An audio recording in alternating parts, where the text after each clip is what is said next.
Well, welcome to Genesis. I'm Pastor Ben, and I know that we have several people who are new here tonight, and we're glad you're here with us. And whether you're new to Genesis or you've been here for a long time, I'm glad you're here. I want to tell you just a little bit about how I look at the world, because when I'm walking around and I'm driving around, I run into a lot of people who look at things in many different ways. And the way I look at the world is I believe all people have a disease called sin. And what I mean by that is we're all broken. We're not as God made us to be.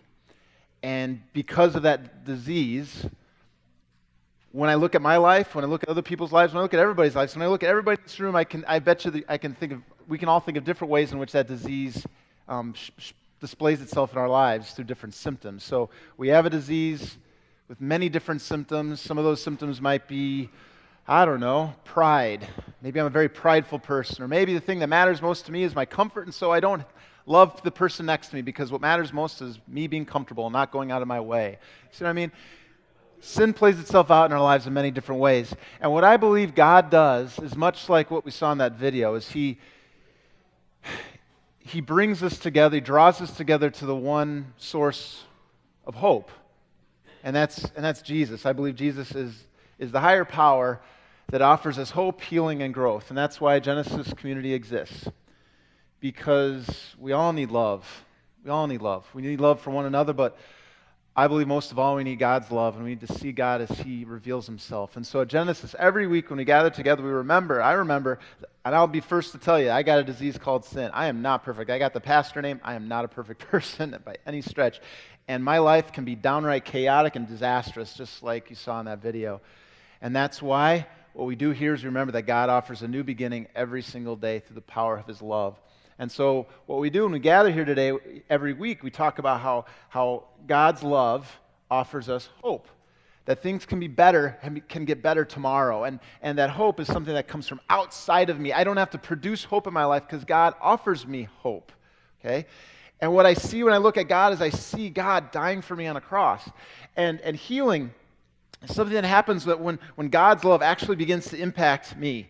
And I let some of the barriers down, He starts to fill up my heart. It actually produces healing in my life. And finally, God's love produces growth. And what I mean by this is God, as I come in contact with God more and more and more, I begin to grow in my relationship with Him, and I begin to discover, this is the crazy thing, you begin to discover that your relationships with other people begin to grow as well, because God shapes the way I look at other people and relate to other people. And so that's what we try to do here at Genesis as best we can, to be a place of hope, healing, and growth, but a safe place, a place you can come to, you can be broken, you can be hurting, you can be wherever you are today, and you're not going to be judged for it. We're just glad you're all here, and I'm praying that you'll be blessed today by what we have to share. So, what we're going to talk today about is needs. And everybody has needs. Everybody does. But I would say that if all of us in this room were to talk about what I need right now, we'd all probably say something a little bit different. I need more money. I need more people in my life. I know we have some people in here who are lonely. I need to escape this addiction. I need food. This is one I heard several times. I need to cool off. I know a lot of people in here don't have air conditioning at home, so when you walked in, it was the first thing you said was, "This is awesome. I need this." So, totally get it. So, what I'm saying up front here is we all have needs. And what I'm going to say is there's one greatest need that I believe we all have, and I'm going to try and get to the point to understand what I mean by that, all right? But I'm starting up front by saying we all have needs. And what Genesis community exists for, and I want you all to understand this, we exist to provide for people's needs as best we can. This community exists, and this is why we have, for example, our pantry. This is why we have the food here and trying to have people present. We want to provide for people's needs. We want to know people's stories. We want to know your stories. I want you to know my story. We can all gather together, and we can be present with one another. So what I'm going to do here is I'm going to read this reading from Acts, and it's it's a picture. This gives us a picture. And don't worry, if you don't understand what I'm talking about here, don't worry about it. I'm going to be picking out one little piece of it. But over the next couple weeks, we're going to be taking a look at the same chunk of Scripture. And what it does is it gives us a picture of what a community of faith looks like what it should look like when you gather together, okay? And this is going to, I'll just read this off, and then we're going to actually focus on the first part of it. It says, now the full number of those who believed in Jesus, okay, were of one heart and soul, and no one said that any of the things that belonged to him was his own, but they had everything in common. That's crazy. If you just think about that line right there, they had everything in common. That meant that nobody was saying, that's mine, not yours. You see, that's just nuts. And with great power, the apostles, so Jesus' disciples, the apostles, the leaders of this community, were giving their testimony to the resurrection of the Lord Jesus, and great grace was upon them. So they're sharing what their hope was. It was Jesus. There was not a needy person among them.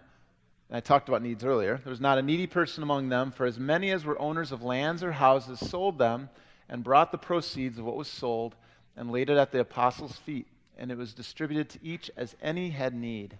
Isn't that a beautiful picture? I mean, nobody had any needs because everybody was just busy trying to love one another. And you see what was at the center of this community was the hope that they had in Jesus. Okay? The hope that there is something more, that tomorrow can get better, and I can heal, that God can do that. All right? So, what we're going to do is take a look at the first part. Today we're focusing on just this chunk right here. The full number of those who believed were of one heart and soul. Okay, they were all united. They were one group of people. So you look around, and we got all these different stories, you see all the different people here today, but the idea was they were of one heart and soul, of one body. That's kind of the image you get here. And no one said that any of the things that belonged to him was his own. They're not saying like, oh, look, I got a bigger house than you. I'm better than you. Look at me over here. I can provide for myself. What's wrong? No, there was none of that stuff. Because people looked at one another and they recognized that we all have needs. Okay? And no one said any of the things that belonged to him was his own. They had everything in common. All right, so I've been reading this book, and I'm going to use this to kind of get us into what I wanted to talk about. If you have, by the way, if you have the handout when you guys come in, we have those little handouts. There's questions in there. We're going to be taking a look at those questions as a group. Honestly, I don't like the idea of me just talking to you. I like to get you talking to me and responding to some questions and being engaged with what we're talking about. So I'd like to encourage you as you're comfortable to answer questions. I have 3 of them in that little handout when you come in. And you're welcome to write in there. You're welcome to follow along. And if you'd like to come closer, you're welcome to do that as well. We got room up here in front. So I've been reading, as many of you know, and I talk about this way too much. I'm just going to stop talking about this pretty soon. But I'm training for an Ironman at the end of the year, so I get a lot of time when I'm working out to actually listen to books. So I've started reading books while I run. I mean, I just listen to them. And I started listening to this book called The Power of Habit. It's a New York Times bestseller, but it's very intriguing. And the book talks about how habits, how all people have their lives in many ways are run by habits. In other words, we're kind of on autopilot in certain ways in our lives. Think about the different ways in your life that you've developed habits that are just kind of automatic. You just do certain things because it's been programmed into you, okay? And the book talks about how if you can recognize the habits in your life, you can actually work to change the unhealthy ones in a positive way. It's interesting, okay? It says this. And the book starts off with this very interesting illustration. It talked about it tells you the story of this army major in Iraq who they had problems in Iraq. You know, Iraq is kind of a disaster, right? Okay? And they had lots of riotings in some of the cities and in some of the open plazas, okay? And this army major was in Kufa, a specific city, and he said he was going to try and reduce the rioting and try to bring some more peace to the area. So what they did was they put out cameras and they started watching how these riots took place, all right? And so this is what they noticed. They noticed that first a crowd would start gathering in the plaza, okay? It would start growing in size. So kind of, when you see friends hanging out, what do you want to do? You want to join them, so people would start joining them. And the next thing that would happen As the crowds gradually grew in size and it got later in the day, people would start to get hungry, and guess what would happen next? Food vendors would come out, okay? And so what would happen? The people that were growing in number, they'd start eating food. And guess what would happen because of that? The crowds would get even bigger. And then what would happen? They said they would get, you'd see the crowd start to get restless, and then one person would like throw a bottle, would just throw something, and then just everything would erupt. Okay, it would just explode, and you have this huge riot. We're talking death, destruction. You have the military has to come in. It was horrible. So, do you know how the major took care of it? Did he bring out guns? Did he threaten to shoot people? No. What do you think he did? He got rid of the vendors. That's what he did. He got rid of the vendors, and what happened? This is exactly what happened. He noticed that what would happen is the crowd would start to gather. It would get later in the day. People would get restless. They'd get hungry. There's no vendors, so you know what they do? They'd go home. And that was that. And they said since he went there and made that change, he told them vendors are not allowed in the plazas anymore. Since he made that change, guess how many riots they've had? 0. It's amazing. And it's amazing the habits that develop that people don't even recognize, the patterns that develop. And when you can recognize these patterns, you can actually seek to modify them and actually interrupt the pattern.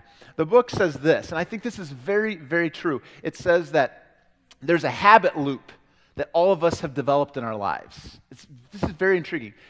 And he says that the habit loop that we all develop in our lives are made up of cues, routines, and rewards. Okay, so a cue tells your brain to go into automatic mode. Okay? So I want you to think about this. In a second, I'm going to ask you to give me an example of a cue. Okay? All right, but a cue is something that just says, okay, now I need to get moving. I need to do this. Okay? The routine is the thing that happens after the cue, of course. Okay? The routine could be physical. It could be something I actually go and do. It could be mental. It could be a thought. It could be an emotion. Okay, it could be many different things. So you have a cue, and then you have this physical, emotional, or mental routine that you go through, and then there's a reward. So after having done whatever that cue led you to do, you get a certain reward. And if your brain says, wow, I really like that reward, guess what's going to happen? Next time you get that cue, what are you going to do? The same thing. Because I really like that reward. Okay? So give me an example. So get that in your head. Cues, routines, rewards. Give an example of a cue that would trigger a routine. Alarm clock. Perfect. How many of you in the morning do the exact same thing when you get up? Okay. Some of us have built natural habits. Some it can be different. It can be disruptive. Then that means, and I'm going to guess that some of you, the reason you don't raise your hand is maybe because you have kids or other people that morning can depend upon. That can be the case too. But yeah, so your alarm goes off, I go do this. You know, how many of you brush your teeth every morning? You have the cues. So what happens? The cue could be simply, I'm hungry. So what do? You go get food, okay? But this is how people can develop habits like going to fast food restaurants or whatever it is. I get a cue, and usually I get a cue at the worst time, so I have to go get a fast food restaurant, whatever it is, okay? So there's many different cues. Give me another example. You got alarm clock, what else? What? Coffee is a cue? What would be your cue for coffee? No, right, that's a routine. I have that routine too. I get coffee. Okay, I gotta have coffee to wake up. Like get in the morning. Like Meg and I are like that. We wake up and the first thing we do is like we don't like mornings. So it's like and so what do you need? Coffee. It's like you're feeling drained. Coffee perks you up. You get the caffeine rush and you kind of get that in your system. Have you ever thought of like a cue could be a song? Or it could be a place. Okay? A smell. Break time. Okay? This is brutal. What I'm saying is like sometimes you could get a cue that is an old song that reminds you of somebody you used to date. Okay? And what can that cue produce? An emotion, right? So sometimes cues will lead to an emotion, and what'll happen though sometimes because but you don't like there's no reward in that. So what'll happen? Like I don't like feeling that way. So what happens then is you get the cue, the song, oh, I think of this relationship I used to have, so I'm going to switch the routine and stick something in there that's going to give me a reward I like. It's going to distract me. Do you see? Do you see what I'm talking about here? This is how this works. There's a cue, there's a routine, there's a reward. If I like the reward, I'm going to go through this again. I'm just going to turn into a regular pattern. And I guess what I'm trying to say is think in your own life. What are the cues that you've developed that lead to other things? And particularly today, I don't want you to think about the automatic things that you have, okay, that are good, like brushing your teeth, getting up in the morning. I want you to think of your destructive patterns, okay? And the things that you've begun to develop in your life, the things that you think that you need to do because it's become a pattern, but it's destructive. It's not good, okay? But you've kind of filled that in, like maybe you just watch a lot of TV. My cue is I am exhausted. So what I'm going to do is I'm just going to like binge watch television for 2 hours, okay? Because I'm tired. And the reward is I can just lay on my rear, right? Okay? So I want you to think about it in your own head. And this will be good for you to think about later when we get to connect. What are some of the cues that you've developed in your life that lead to certain routines? And because of the reward that you get at the end, you've kind of developed that pattern, and you go right back to it every single time, all right? And here's the deal. Routines, they satisfy a perceived need. I need to feel good. I don't like to think about that thing, so I'm going to distract myself with a routine that's going to prevent me from having to think about it, okay? So when we came in here today, I said there's many different types of needs. You can have needs like being cool. Like, I need air conditioning, I need food, but you can also have emotional needs, mental needs, okay? And the routines that we develop are all built into us so that we can be rewarded. And sometimes the routines that we've built into our lives are not healthy, okay? And so that gets us to this question. And I'm going to get to what the Bible says about this stuff in just a little bit, but I wanted you to, this is all like outside the Christian church stuff that people are saying. This is how people are kind of built. So we're really kind of talking about how God designed me and built me, okay? How do you think the book suggested routines, destructive routines can be overcome? You do something else. You're right on, Katie, because what it says is this. It says, your cues, you can't change those. They're there. Okay, they're kind of built in, kind of like a football player who's just been trained to do certain things when certain things happen. It's just kind of automatic. You know, when you're driving your car, how often do you think about it now? It's just kind of built in. You have some of those cues built into you, what you need to do, get to a stop sign, all these things. The cues are built in. So if you have a destructive pattern in your life, it's saying what you need to do is recognize these are the cues, okay? And so what I need to do is change the routine. You can't change the cue or the reward. What you can do, though, is you can change the routine in the middle. Change what you do, as Katie was saying, okay? And so here, you replace destructive routines with constructive routines, okay?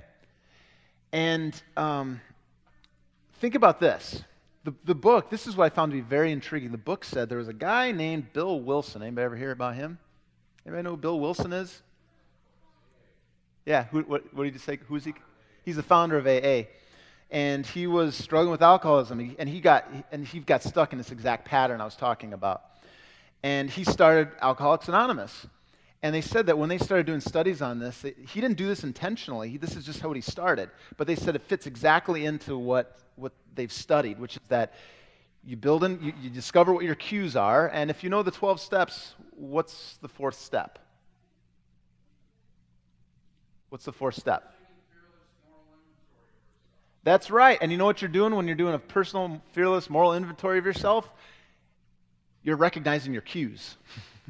These are my cues. These are the things that set me off. These are the things that are sensitive. These are the things that are, that's what in the church confessing your sins is all about. It's taking a look at the things in my life that are off, that are wrong. And a lot of times it's those negative cues, those things in our life that can set us into destructive patterns. Okay? And what he's saying that Bill Wilson did was he basically replaced destructive patterns with constructive ones. So what do? And you meet, And he said one of the things that people discovered was the community itself was such a powerful part of it, because they were around other people who had, similar struggles, all that kind of stuff, but what they were doing is really replacing destructive routines with constructive ones, meeting together, talking about it, and you would get the same reward because you'd discover hope, healing, this kind of stuff. You'd get that from there, okay? So you can kind of see how that all fits together. It's actually a pretty cool thing when you think about it like that.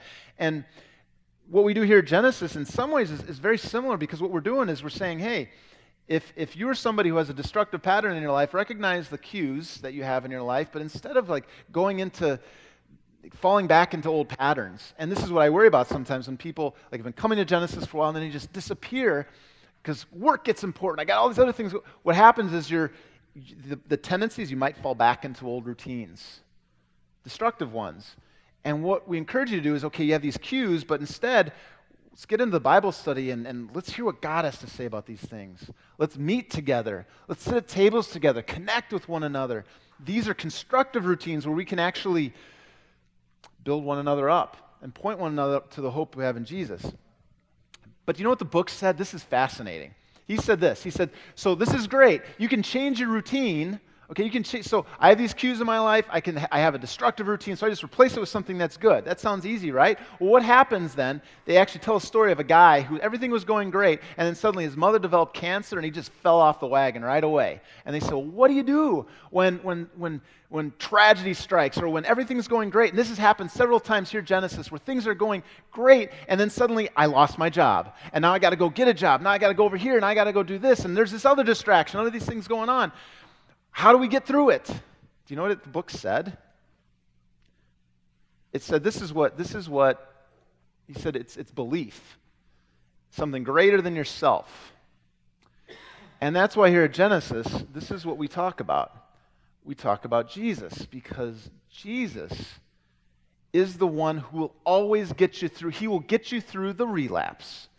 He will get you through whatever is ailing you at this moment. He will remind you that you're not defined by how much money you make, how much food you have on the table, how you're feeling today, the voices that are in your head speaking negative thoughts to you, right? We need Jesus, okay? We need him more than anything, and that really gets us back to where we were before. Okay? So changing routines and patterns is good, but Jesus is the one that will help you sustain good, positive patterns. And even better than that, going to give you everything you could ever want in this world that this world can't provide because it's broken. Acts 4, back to this, says, now the full number of those who believed were of one heart and soul, and no one said that any of the things that belonged to him was his own, but they had everything in common. So it was a community gathered together, supporting one another, loving one another. And you notice that what was their greatest need? How could they have everything in common? See that line? They had everything in common. Because you see, what we do is we walk around every day and I say, what do I need? I need this, I need that, I need that. I need. Well, this is more important than everything. And you notice, it's very easy to minimize God. It's always easiest to minimize God and to think that everything is about me managing this on my own. What's different about the community that I was reading about there is they had everything in common because they recognized what their greatest need of all was and is. What is that greatest need? Well, I would say the object of their faith, Kirk, God, specifically Jesus, right? And so this is what they discovered. Jesus satisfies our deepest need. How? This is our last question. It's in that sheet. I got to ask you this question. I know there's so many needs, and this, like at Genesis, we fully believe as a community that there are physical needs that need to be met. If you are hungry, if you just need air conditioning, those needs are important. They're not less, or they're not like minimized, okay? They're important. But how in the world can we say that Jesus is the one that satisfies our deepest need? What is our deepest need? What would you say? How would you define this? There's many different ways you can articulate this, that you can say this. Think this through, because this is huge. Okay, So you'd say forgive, and this is where it comes into play here, all right? Kirk just said forgiveness of sins. The good news of Jesus can be heard in many different ways. The truth that Jesus came, died on a cross, and rose again speaks a multitude of powerful truths in each of our lives that can bind us together and unite us and remind us that that's all we need. Okay, Kirk, one reality that Jesus speaks to you and to me is that my sins are forgiven. But in order to hear that truth and for it to really deeply resonate with me, I need to, first of all, recognize that I need forgiveness. If you are somebody who's really struggled in the past, you've done some horrible things, some awful things, then this might be something that would resonate. How could anybody love me? Well, guess what? Jesus does. And you know what the message of Jesus on the cross is? That he loves you every single day the same. Yesterday, today, forever. He will love you the same. That's the message of the cross. It's not conditional based on how you feel today or how things are. What else? How else does Jesus meet our deepest need? There you go. Love. So do you feel lonely? Do you feel like people don't care about you? Well, the message of Jesus is, yes, you are loved. And then when you begin to realize that I am loved, you know what's amazing? Is I can start to seek the greatest good of others. Likewise, because I'm loved. And if God loved me this much, I can look around and I can see, hey, that person over there, they need love too. Awesome. What else?